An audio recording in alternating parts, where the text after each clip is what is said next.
Ada momen ketika kita berhutang. Kalau normalnya sih berhutang itu karena kita nggak punya dan bakalan terjerat ya. Tapi ada satu momentum nih, ada satu kondisi yang sekiranya berhutang, tapi ternyata hutang itu malah justru bikin kita kaya. Lantas bagaimana ceritanya hutang itu bisa kaya? Tetap di sini di zona cuan, jangan kemana-mana. Kita bahas.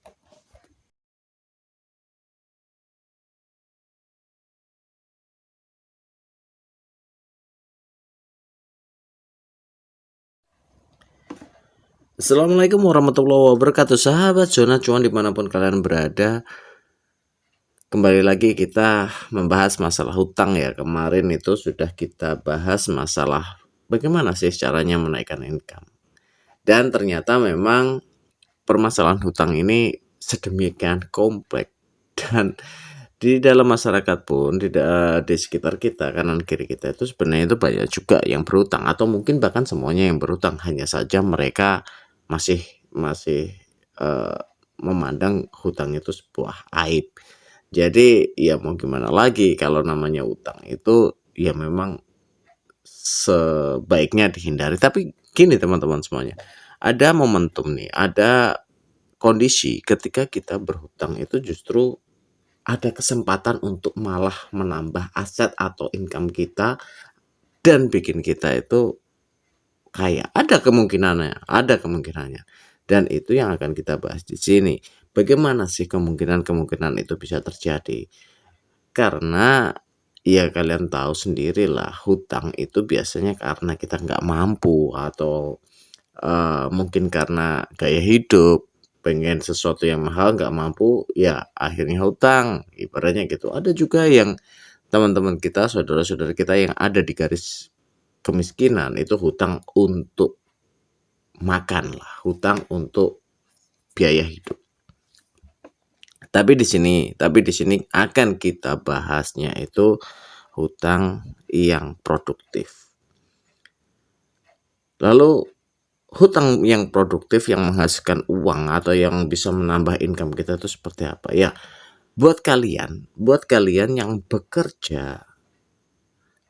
bekerja nih ya, yang bekerja di sebuah instansi kantor atau mungkin ASN dan lain sebagainya, yang sekiranya kalian mempunyai gaji bulanan, ini bisa jadi solusi untuk nambah income kalian.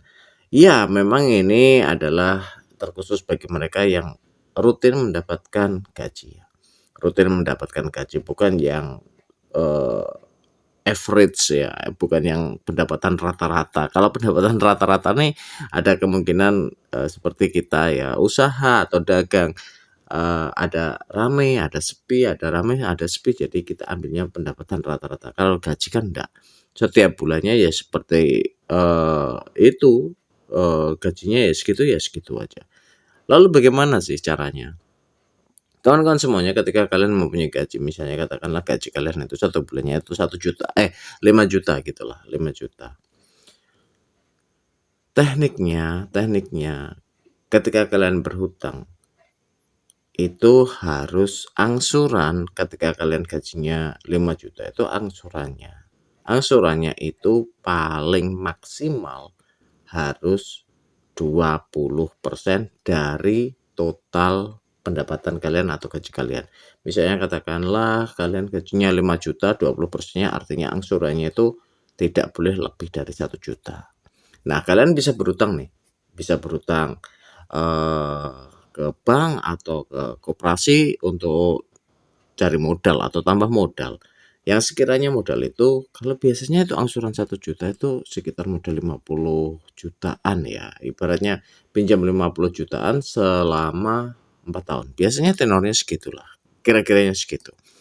Nah, dari sinilah, dari uang pinjaman dari bank inilah kalian bisa gunakan untuk buka usaha. Buka usaha ini atau buka bisnis untuk ceritanya ini kan nambah income kan kawan-kawan. Ketika kalian mempunyai modal 50 juta dan angsurannya 1 juta, kalian paling tidak bisa menambah income target nih ya, target itu bisa menambah income per bulannya itu 50% dari angsuran. Jadi ketika angsurannya 1 juta per bulan, paling tidak kalian bisa menambah income-nya itu 1 bulannya itu 1,5 juta. Jadi 1 juta untuk bayar angsuran, yang 500.000 untuk tambahan income. Nah, ini adalah tekniknya. Jadi misalnya gini, yang penjelasan yang paling simpel. Ketika kalian mempunyai gaji 5 juta dan hutang kalian, mengambil pinjaman hutang 50 juta. Angsuran yang 1 juta itu diambilkan dari gaji. Otomatis gaji kalian bersih itu tinggal 4 juta karena yang 1 juta ini digunakan untuk bayar angsuran kan gitu. Nah, dana 50 juta ini yang kalian harus putar untuk menambah income dan target minimalnya 1 bulan itu adalah 1,5 juta. Paling buruk ya, misalnya namanya usaha ada naik dan turun, paling buruk ya 1 bulan 1 juta. Biarpun nggak dapat untung tapi ada dana pengganti untuk membayar angsuran. Artinya ya klop juga dari gaji kalian. Nah, dari sinilah kalian putar nih teman-teman. Ini sebuah mekanisme atau metode hutang produktif. Tapi dengan catatan kalian tidak boleh punya pos hutang di tempat yang lain. Kalau kalian punya pos hutang di tempat lain ya sama juga bohong. Artinya angsurannya itu juga lebih dari 1 juta kan gitu. Dan di sini kita harus mode sabar lah. Ketika kalian baru membuka usaha dengan dana hutangan yang sekiranya kalian bayar dengan gaji kalian bulanan itu, kalian harus mode sabar. Apa yang kalian inginkan ditahan dulu. Kalian beli yang kalian butuhkan. Nah, disinilah letak kita itu keuletan kita. Letak keuletan kita itu ada di situ. Ketika kalian itu mempunyai usaha, walaupun mungkin usaha kalian dengan modal 50 juta itu bukan usaha yang gede dengan omset yang tinggi, tapi at least income kalian itu bertambah setiap bulannya. Nah, disitulah kalian berusaha untuk mengembangkan modal yang darinya hutangan dibayar dari 1 juta per bulan seperti itu dengan income target minimal itu 1,5 juta. Kalian kembangkan dana yang dihasilkan dari usaha kalian, usaha kecil kalian itu nggak bisa dipakai untuk ya seyogyanya sih nggak dipakai untuk kebutuhan sehari-hari. Seyogyanya itu diakumulasikan untuk tambahan modal usaha yang baru kalian rintis ini. Kenapa? Karena untuk angsurannya bisa tercover dari gaji kalian per bulan. Itulah keuntungannya ketika kalian itu bekerja dan mempunyai gaji bulanan, baik kalian itu pekerjaan kantor, pabrik, atau mungkin ASN dan lain sebagainya. Itu bisa kalian lakukan. Ini namanya hutang cerdas, hutang yang produktif kawan-kawan semuanya.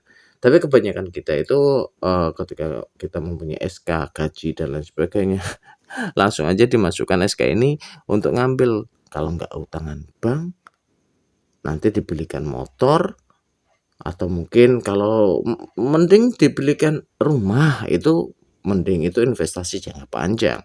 Tapi kalau dibelikan motor, dibelikan mobil hanya untuk sebuah menunjang penampilan, ya selesai. Ketika kalian itu kerjanya setiap bulan kerja keras, habis digunakan untuk menunjang penampilan, ya buat apa? Nah, itu teman-teman semuanya ketika kita punya planning dan mindset untuk berhutang secara cerdas atau hutang produktif. Mumpung kalian yang kerja di kantor, kerja sebagai ASN atau di pabrik yang punya gaji bulanan, kalian bisa berhutang dengan cerdas, berhutang untuk segala sesuatu yang produktif. Jangan untuk konsumtif teman-teman. Ya, jangan untuk hutang konsumtif. Ini adalah kesempatan kalian lebih beruntung daripada mereka-mereka yang bekerja informal yang tidak ada gaji bulanan ya. Ketika kalian ada sedikit peruntungan dengan gaji bulanan, jadikan gaji bulanan kalian itu untuk memperbaiki kondisi ekonomi dengan berhutang sesuai dengan batas-batas angsuran sesuai dengan planning budgeting kalian. Tidak boleh dari 20% dari total pendapatan kalian. Dan uang hutangan itu harus digunakan untuk membuka usaha agar income kalian bertambah. Poinnya ada di situ. Kalian camkan, kalian planning sendiri, hitung angka-angka kalian sendiri sesuai dengan gaji bulanan kalian. Dan semoga dengan teknik ini, teknik cara menambah income dengan berhutang produktif ini bisa kalian terapkan dan kondisi finansial kalian tambah lebih mantap. Mungkin itu saja dari Zona Cuan kali ini. Semoga bermanfaat. See you on the next video. Zona Cuan undur diri. Wassalamualaikum warahmatullahi wabarakatuh.